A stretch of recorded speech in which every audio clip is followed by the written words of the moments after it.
Hello and welcome to Battle with the Best of Them with Dr. Gakman here. This is the video that I'm doing for Cyndaquil Community Day preparation. As always, before Community Days, you want to stock up on supplies. Pokeballs are important. Ultra Balls for your high CP ones, for your shiny ones. And I don't really have a lot of regular Pokeballs for my Pokemon Go Plus as I walk around, so that's going to be a thing. I'm going to have to get some more. But when you open a bunch of friends' gifts, you'll get balls that way, so you don't always have to be like at a park right beforehand to spin a bunch of stops or whatever. Make room for Cyndaquil too. Right now I have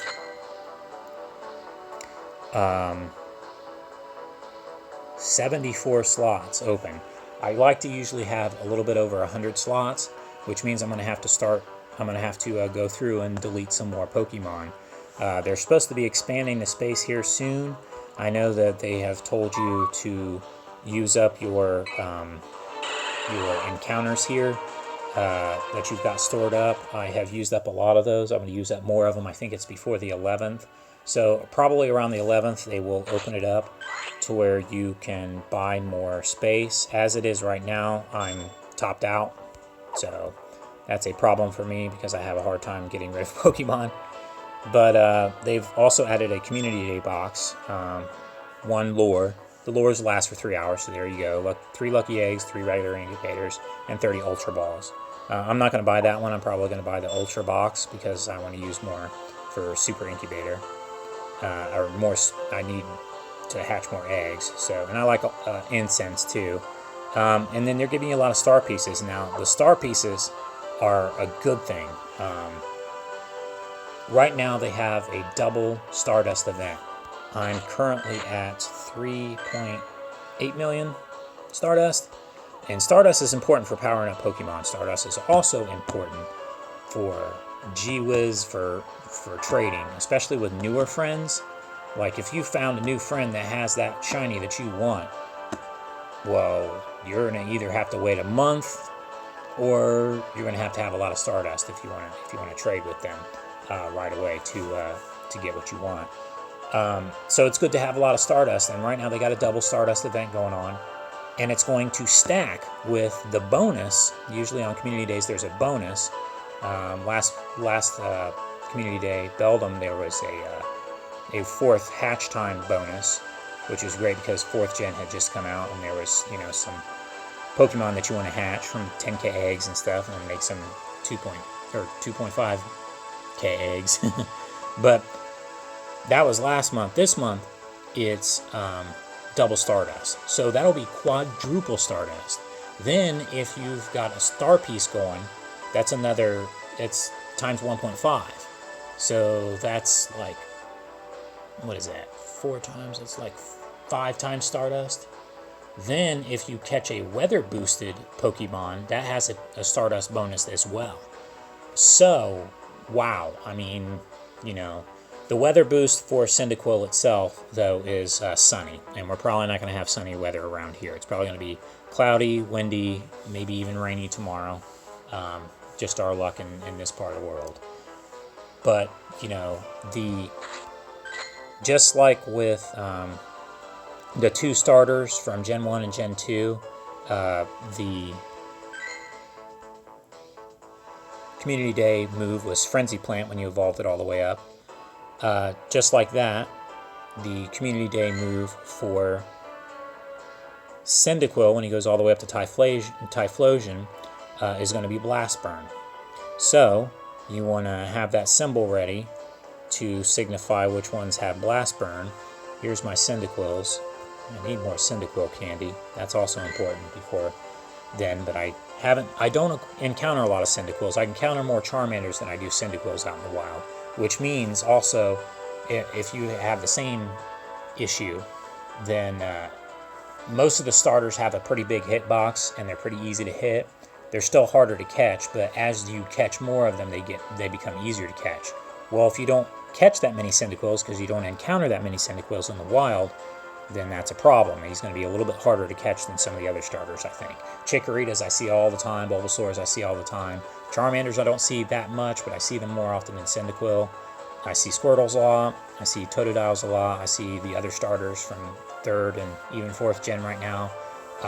Cyndaquil seems to be one of the starters that I do not encounter that much. Fire starters in the beginning, for the most part, are kind of harder to find because they just appear more in sunny weather, and we don't get sunny weather around here. So, but this is my highest one right now.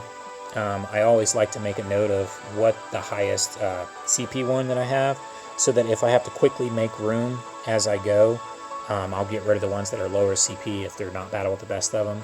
And even still, I may have to get rid of some battle with the best of them as long as they're lower than my highest, or their stats are not A, not perfect, B, not 14s across, and C, don't have 2 perfect stats and, you know, one that's a question mark when I do my appraisals on the fly. So that's something to keep in mind as you keep going if you're running out of space like I am. So Blast Burn is going to be the Community Day move, and you will have up to an hour after Community Day is over to do it, and that's nice. Didn't used to be like that on Community Days. You used to have to do it before the Community Day ended. Now they give you an hour after that so that you can choose your best ones to do it.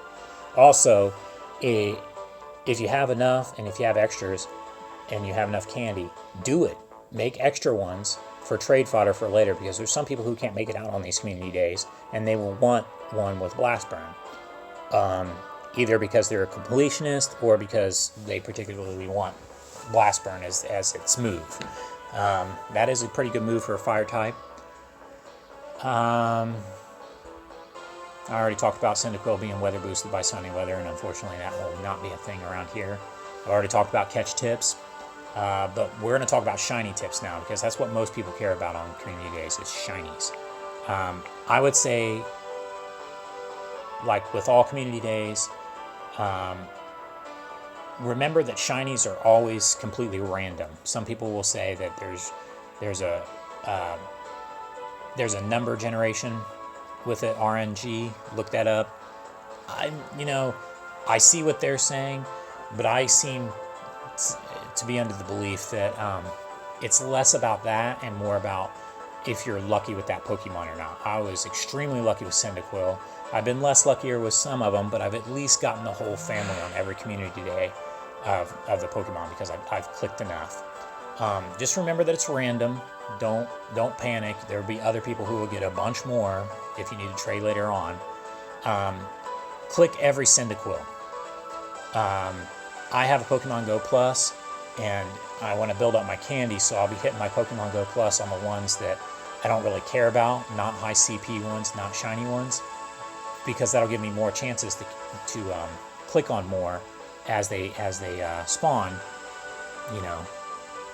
What I usually do is look for clusters, and also search for them not just at stops, but between stops. Now this goes for Community Days and non-Community Days with shinies. Sometimes you'll see something on the radar and it's like, oh, that's a possible shiny. I'm going to walk towards that stop. Seldom do I go to the stop and click on it and it becomes a shiny.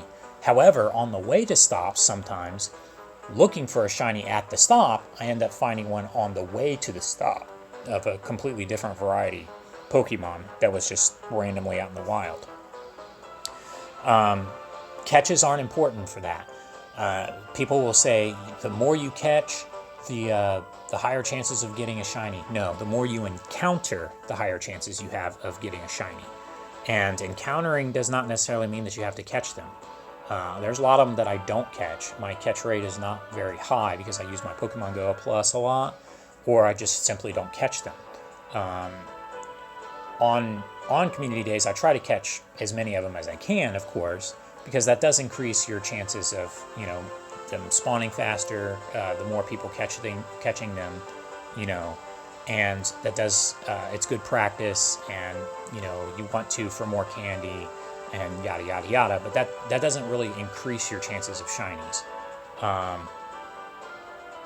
Don't be distracted by nested Pokemon either if you go to a park that's going to have a nested Pokemon there. you know, those sometimes they get in the way. They appear almost as much as the community day Pokemon, and that's been a problem for some of the community days that I've been in, especially the Eevee one. There was Giraffarigs nested there, and there was more Giraffarigs in some cases appearing than Eevees, and that was kind of annoying. The Cyndaquil, though, let's say you find a Cyndaquil nest, like I did with the Charmander. On the Charmander day, it was pretty lucky because I was actually at a nested spot for Charmander. Try to look for a Cyndaquil nest. Do your community day there. Then you're going to really increase your chances of finding shinies and finding more Cyndaquils and better Cyndaquils, because you'll have more encounters. So those are some tips for what to do before, during, and after the community day. Have fun out there. I have a new format now for my videos. I put up my pointer again, and I took my face off it here. This still ended up being longer than I wanted it to be, but I'm working on new things, new formats for how I'm going to do these videos in the future. So stay tuned for that. And I need to make room for these Cyndaquils, so I'll be making another video about making room. So I'll catch you in that video, and I'll talk at you later. Happy hunting!